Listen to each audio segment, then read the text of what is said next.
Radio chemistry, नाभिकीय रसायन। इस लेक्चर में हम रेडियो एक्टिव विघटन सीरीज के बारे में पढ़ेंगे। रेडियो एक्टिव विघटन श्रेणी जो है उसमें रसेल और सोडी ने बताया था, अपने प्रयोगों के आधार पर ये बताया और ये समझाने का प्रयास किया कि जब किसी भारी रेडियो एक्टिव नाभिक को में से जब अल्फा व बीटा कण उत्सर्जित होते हैं तो वह एक स्थायी नाभिक में परिवर्तित नहीं हो जाए जब तक वह अल्फा बीटा पार्टिकल और गामा किरणें उत्सर्जित होती रहती हैं। यानी एक रेडियो सक्रिय तत्व का किसी दूसरे रेडियो एक्टिव तत्व में परिवर्तन ट्रांसम्यूटेशन कहलाता है और यह उत्परिवर्तन जो है वो जब तक होता रहता है जब तक कि वह एक स्थायी नाभिक में परिवर्तित नहीं हो जाता जो कि रेडियोधर्मी विहीन हो। तो इस तरीके से रेडियो एक्टिव विघटन जो है वह रेडियो एक्टिव तत्वों में जब तक होता रहेगा, स्वतः ही होता रहेगा जब तक कि वह स्थायी रेडियोधर्मी विहीन नाभिक में परिवर्तित नहीं हो जाए। तो यह ट्रांसम्यूटेशन जो है एक सतत प्रक्रिया है और इरिवर्सिबल प्रकार की, अनुत्क्रमणीय प्रकार की प्रक्रम है जो कि स्वतः ही नाभिक में अपने स्थायित्व को प्रदान करने के लिए होते रहते हैं। तो ये केवल उन्हीं में होगा जो कि भारी है और रेडियो धर्मी है या रेडियो सक्रिय तत्व है। तो रेडियो सक्रिय तत्व का विघटन विभिन्न अवस्थाओं में यानी डिफरेंट स्टेजेस में होता है। इसमें एक जो जनक न्यूक्लियाई है या मात्र न्यूक्लियाई है वह उसका विघटन किसी दूसरे नाभिक में होता है तो बनने वाला नाभिक जो है वह डॉटर न्यूक्लियाई कहा जाता है, पुत्री नाभिक कहा जाता है। तो जो उसका मूल नाभिक है वह पेरेंट न्यूक्लियाई और जो उससे बनने वाला दूसरा नाभिक है वह भी जो है वो डॉटर न्यूक्लियाई या पुत्री नाभिक कहा जाता है। इसमें यदि डॉटर न्यूक्लियाई भी रेडियोधर्मी है यानी उत्पादित नाभिक भी रेडियोधर्मी है तो वह दूसरे अन्य डॉटर न्यूक्लियाई में परिवर्तित हो जाएगा अल्फा या बीटा पार्टिकल कणों का उत्सर्जन करके।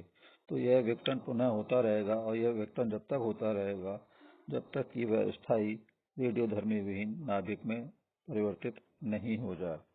तो इसमें जो बनने वाले जो दूसरे रेडियोधर्मी नाभिक हैं जिन्हें पुत्री नाभिक कहा गया या डॉटर न्यूक्लियाई कहा गया, वह उनकी अर्धायु भी अलग अलग होगी क्योंकि वह अलग अलग प्रकार के नाभिक हैं।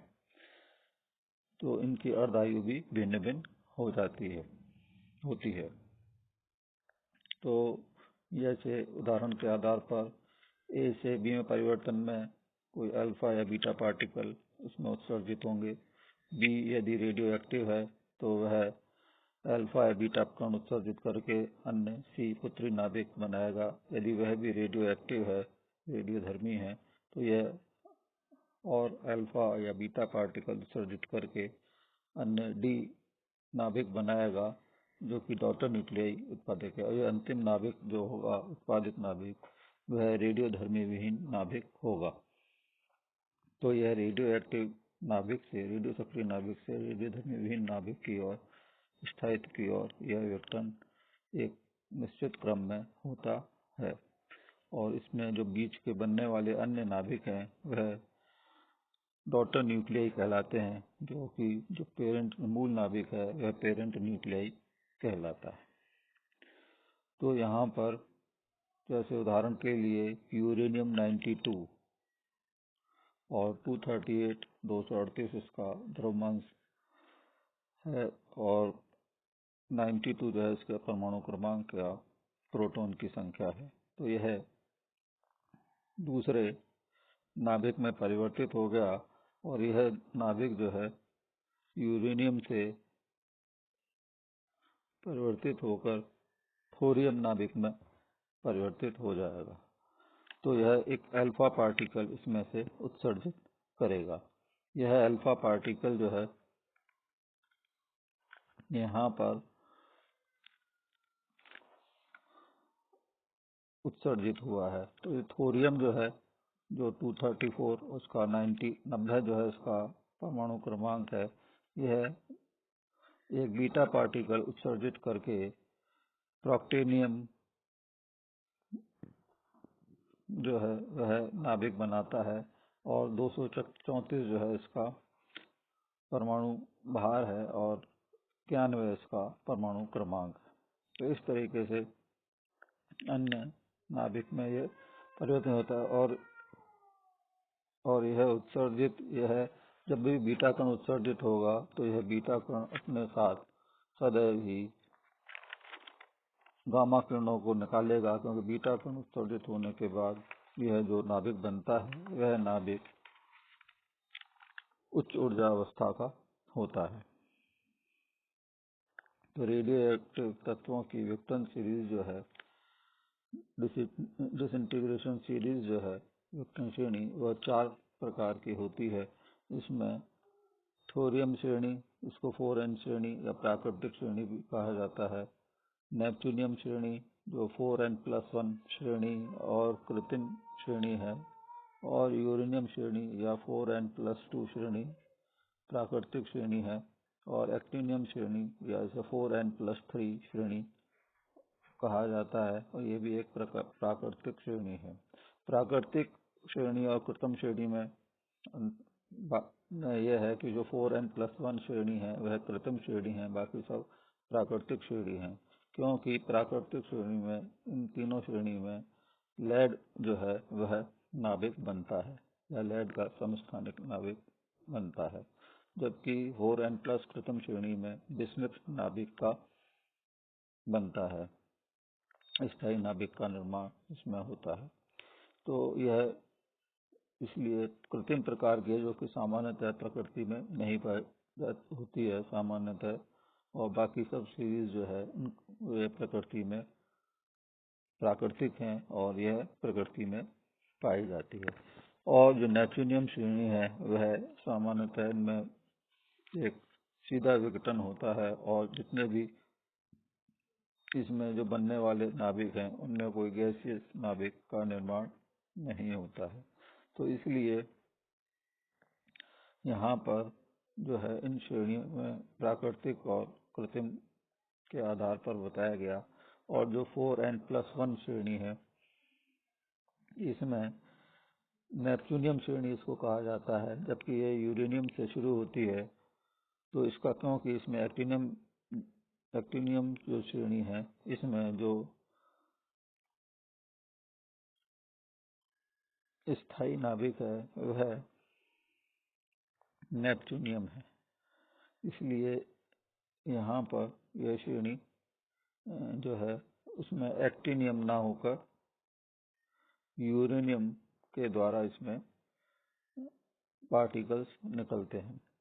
तो यहाँ पे जो एक्टिनियम है वह सबसे अधिक, प्रोक्टेनियम जो है उसमें वह सबसे अधिक स्थायी होता है, इसलिए इसको एक्टिनियम श्रेणी इसको कहा गया है।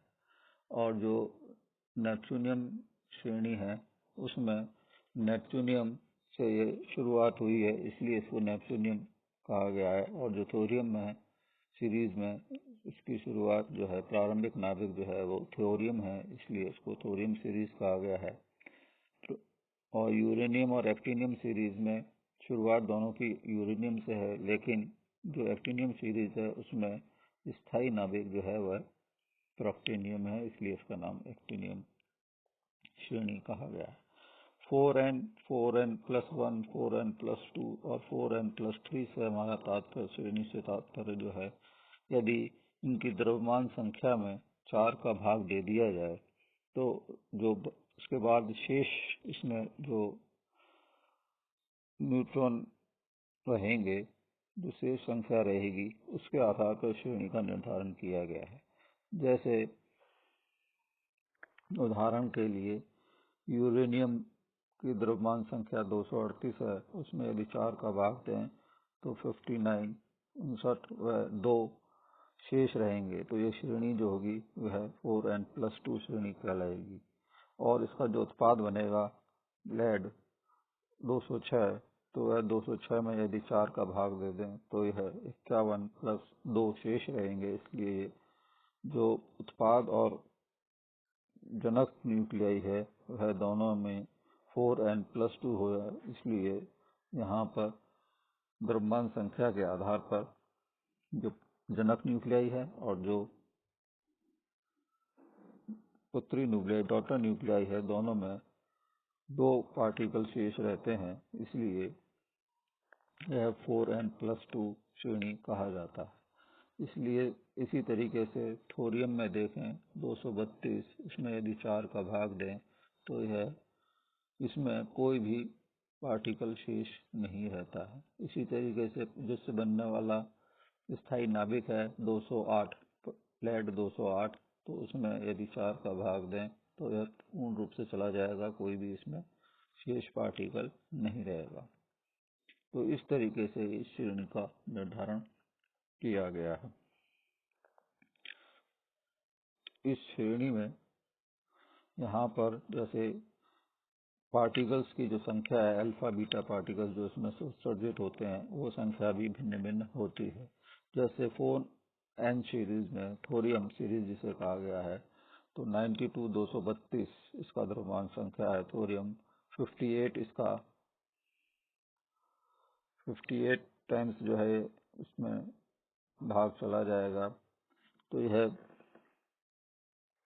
58 और लेड में जो 208 बनेगा द्रव्यमान संख्या 82 उसकी परमाणु क्रमांक है, तो 52 टाइम्स जो है यहाँ पे 4 से भाग देने पर चला जाएगा। तो ये अंतर जो होगा वह जो द्रव्यमान संख्या और द्रव्यमान परमाणु क्रमांक में है उसके आधार पर यहाँ पर 6 अल्फा कण और 4 बीटा कण उत्सर्जित होंगे। यानी थोरियम से लेके 232 के लेड 208 82 लेड 208 बनने तक यहाँ पर 6 अल्फा पार्टिकल और 4 बीटा कण जो है वह उत्सर्जित होंगे। इसी तरीके से 4n+1 नेपच्यूनियम सीरीज में 93 नेपच्यूनियम 237, ये भी 59 टाइम्स, इसमें 4 से भाग दें तो 59 टाइम्स जाएगा और एक शेष रहेगा। और इससे जो बनने वाला स्थायी नाभिक है वह 83209 बिस्मथ है, जिसमें कि 7 अल्फा पार्टिकल और 4 बीटा पार्टिकल इसमें से उत्सर्जित होंगे। यानी नेपच्यूनियम 237 से बिस्मथ 209 बनने में 7 जो है अल्फा पार्टिकल और 4 बीटा पार्टिकल उत्सर्जित होंगे। 4n+2 यूरेनियम 238 92 यूरेनियम 238, इससे लेड 82206 बनने में 8 अल्फा कण और 6 बीटा कण उत्सर्जित होते हैं। इसी तरह एक्टिनियम सीरीज में 4n+3 सीरीज में 92 235 से शुरुआत होती है और 82207 लेड जो है वह इसका अंतिम नाभिक जो है वह उत्पादित होता है, जो कि रेडियोधर्मी नहीं होता है। और इससे जो 7 अल्फा पार्टिकल और 4 बीटा पार्टिकल्स उत्सर्जित होते हैं। तो यहाँ पे जो उत्सर्जित अल्फा बीटा पार्टिकल हैं उनकी संख्या भी हर एक सीरीज में भिन्न भिन्न होती है। ये ध्यान देने योग्य बात है। और इनकी अर्धायु भी जो है थोरियम, नेपच्यूनियम और यूरेनियम और अलग अलग आइसोटोप हर सीरीज में इसकी अर्धायु भी सबकी अलग अलग होगी। तो ये अर्धायु के आधार पर और इनके कणों की संख्या के आधार पर यह मालूम किया जाता है कि कौन सी सीरीज का ये विघटन हो रहा है। तो इस आधार पर हम इनकी पहचान करते हैं। अब हम विभिन्न प्रकार के जो सीरीज है उनमें किस प्रकार से विघटन हो रहा है और हर एक नाभिक का हाफ लाइफ जो है अर्धायु है क्या है और कहाँ पर ये शाखित हो रहा है विघटन, यानी ये दो शाखाओं में विभाजित हो रहा है और अंत में उत्पाद प्राप्त हो रहा है दोनों अलग शाखाओं से भी। तो यहाँ पर 92 थोरियम 232 जो है वो थोरियम सीरीज है। इसमें हर एक थोरियम से रेडियम पार्टिकल बना, रेडियम से एक्टिनियम, एक्टिनियम से थोरियम, थोरियम से रेडियम, और इस तरीके से अल्फा बीटा एक निश्चित क्रम में यह क्षय होते हुए यहाँ पर हम देखेंगे कि हर एक सीरीज में जो संख्या बताई गई है उस संख्या के आधार पर ही अल्फा और बीटा पार्टिकल निकल रहे हैं। जैसे थोरियम सीरीज को देखें तो यहाँ पर थोरियम सीरीज में 6 अल्फा पार्टिकल निकल रहे हैं और 4 इसमें बीटा पार्टिकल कुल निकल रहे हैं। तो यहाँ पर हम इस सीरीज के आधार पर ये देख सकते हैं। इसी तरीके से अगली सीरीज जो है यूरेनियम विघटन सीरीज जो है उसमें देखें तो यूरेनियम विघटन सीरीज में 8 अल्फा कण और 6 बीटा कण उत्सर्जित हो रहे हैं। इसमें यूरेनियम सीरीज में यूरेनियम से थोरियम, थोरियम से प्रोक्टेनियम, प्रोक्टेनियम से फिर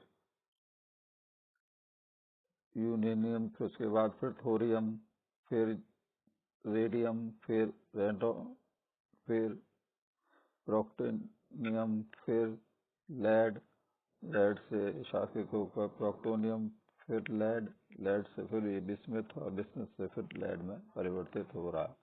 और इसी तरीके से प्रोक्टोनियम के बाद दूसरी शाखा जो है इसमें के जरिए भी यहाँ पे बीटा और अल्फा पार्टिकल उत्सर्जित हो गए। लेड 210 में परिवर्तित हो रहा है। लेड 210 से फिर ये फिर बीटा पार्टिकल्स निकालकर जो है बीटा अल्फा पार्टिकल्स निकालकर ये लेड में परिवर्तित हो रहा है। लेड 206 में परिवर्तित हो रहा है।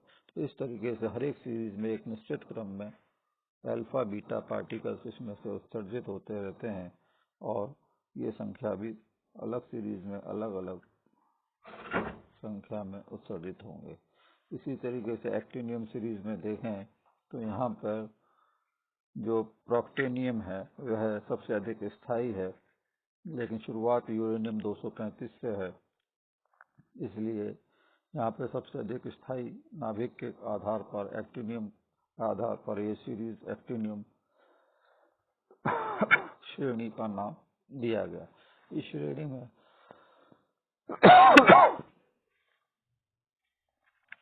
जो विघटन है उसमें 7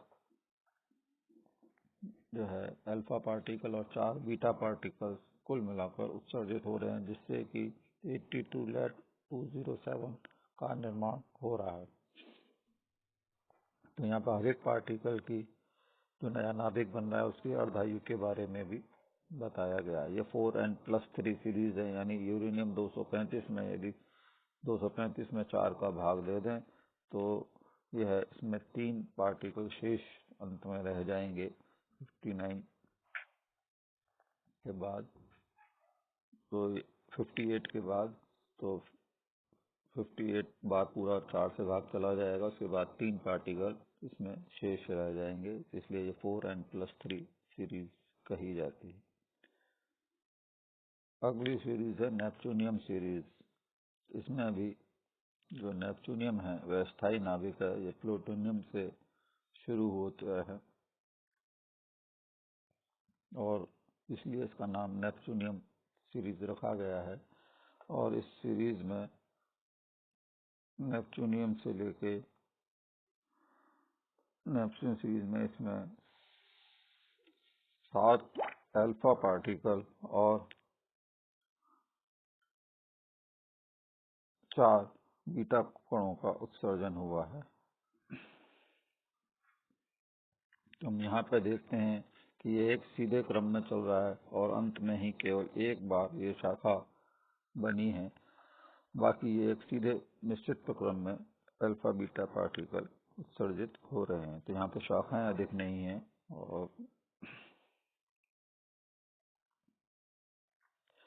अब जो नेपच्यूनियम सीरीज है इसकी कुछ विशेषता है, क्योंकि ये सामान्यतः प्रकृति में नहीं होती है और श्रेणी में सबसे अधिक स्थायी जो है वह नेपच्यूनियम 237 है, जिसकी की अर्धायु 2.20 गुना 10⁶ है। तो यहाँ पर इस सीरीज में इनकी अर्धायु भी सबकी अलग अलग होगी और इस श्रेणी का यह अंतिम उत्पाद जो है विस्मित होता है, जबकि अन्य में पूर्व में जैसा बताया गया अंतिम उत्पाद लैड का समस्थानिक होता है। और प्रकृति में इस श्रेणी में केवल विस्मित ही पाया जाएगा।